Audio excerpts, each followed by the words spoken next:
Hello students, how are you? So let's start with 6th standard science subject. Students, today we will see chapter number 9, the living organisms, characteristics and habitats.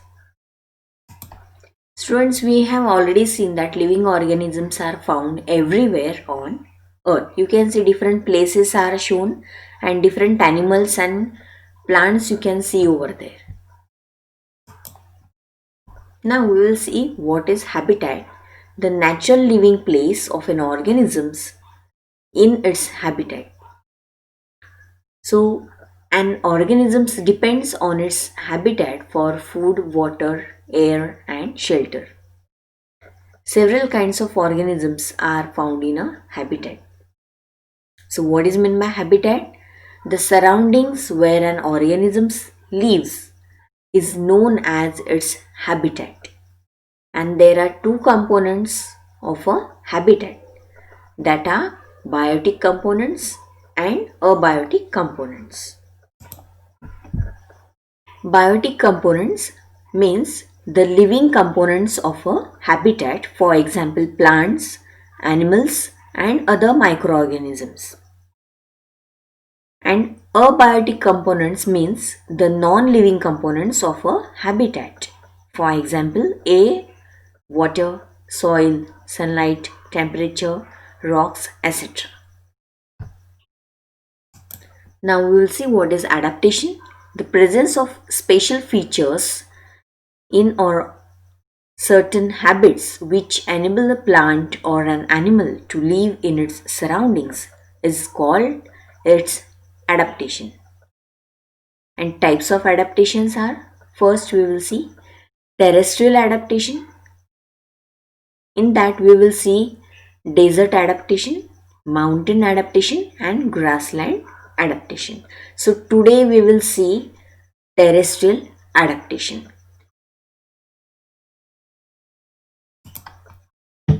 So first we will see terrestrial habitat. If the habitat is land, it is called terrestrial habitat. For example, desert, forest, grasslands, mountains, etc.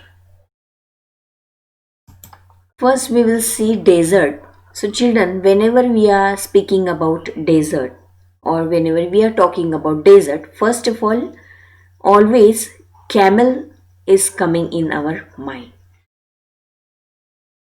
And some desert plants you can see, that are cactus, date palm.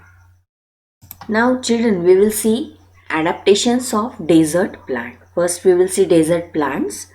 So adaptations of desert plants, first the leaves are absent or reduced or modified into spines to reduce water loss by transpiration. As in desert there is less water, so to reduce water loss by transpiration, this type of adaptations you can find in desert plant, that is leaves are absent or either reduced or modified into spines. Second, stem is green and does photosynthesis. Third point, stem stores water, so it is thick and fleshy. Fourth, deep root system to collect maximum water from deep soil. So these are adaptations of desert plant. Thick waxy layer on stem prevents water loss. So we have seen adaptations of desert plant. Now we will see adaptations in desert animals. First, if we will take example of camel, so how it can survive. So we will see adaptations of camel. Camel has long legs to keep the body away from hot sand. Second, it stores food as fat in its hump. Third, it can store water in its body. Next, fourth, hoofs of a camel well suited for walking on sand. Fifth, long eyelashes to prevent sand from falling into the eyes. So not only camel is living in deserts, some other animals are also living in desert. But depending upon their body and all that, different adaptations are there. For example, here you can see snake and rat.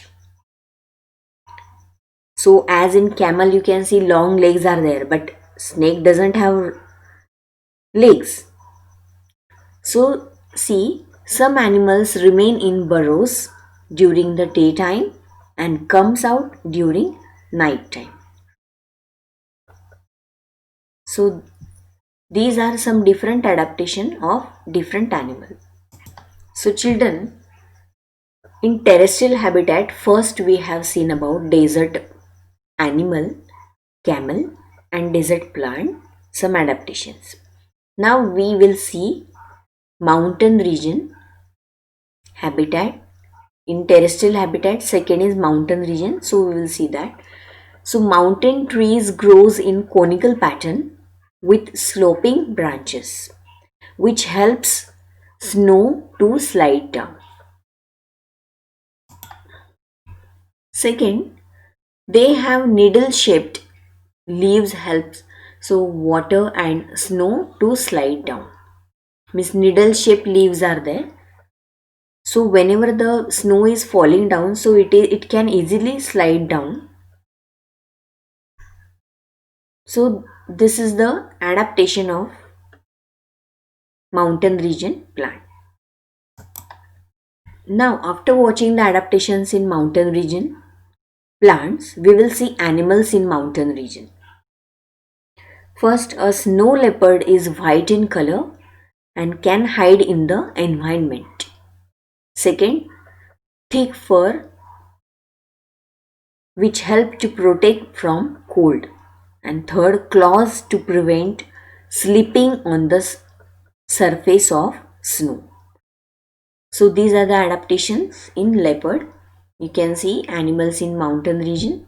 So thick fur is there, claws are there to prevent slipping on surface of snow. Different animals may have different adaptations, children. Now here we can see mountain goat. So it is having thick white fur. Then second, strong hoofs for running up the rocky slopes. Next you can see yak animal in mountain region. So yak is having long thick fur of yak protected from severe cold in the winter. Means it is having thick fur to protect from cold or winter.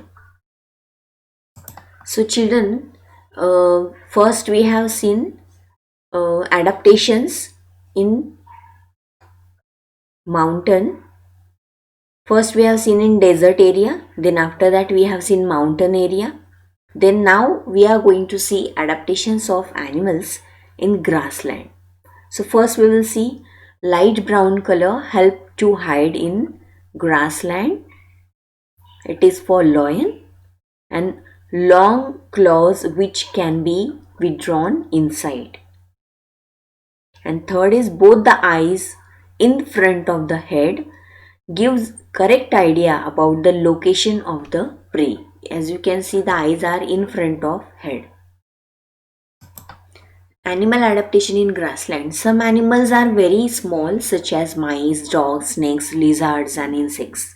These animals can hide easily in the grasses. Second, there are also large animals such as elephants, lions, zebra, giraffes, cheetah, etc. These animals are too large to hide in grasses, so they protect themselves in other ways, such as by speed or conflict. Some animals like elephants, giraffes and rhinos are so large that predators cannot easily attack a healthy adult. Many animals live in large groups. This gives protection from predators. There are more eyes to spot danger. and strong members are surrounding two younger ones to protect from any predator. So these are some adaptations in grassland animals. Now we will see about deer. It can run faster to escape from the predator. Just like lion is having speed to attack on prey. Like that deer is now predator, for example. So deer also can run faster to protect from any predator. Then second, strong teeth are there for chewing hard stem. Third, long ears are there. Long ears to hear the movement of the predator.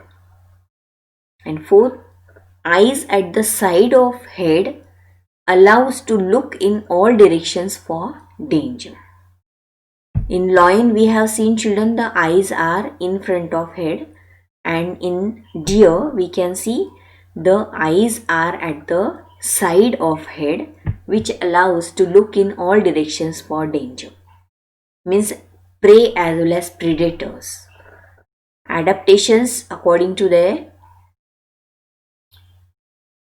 protecting areas. So in this way, this adaptation is there in deer. Predator and prey. A predator is the prey. The hunter is the predator. Hunter is the predator, for example, lion. So lion is hunter. So hunter is a predator. And who is prey? Suppose deer. Deer is running. So deer is prey. The one who is hunted by the predator is the prey.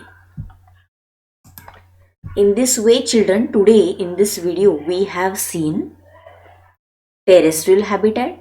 In that first we have seen desert habitat, desert animals as well as desert plant adaptations we have seen. After that we have seen mountain region plants and animals adaptations, and in third we have seen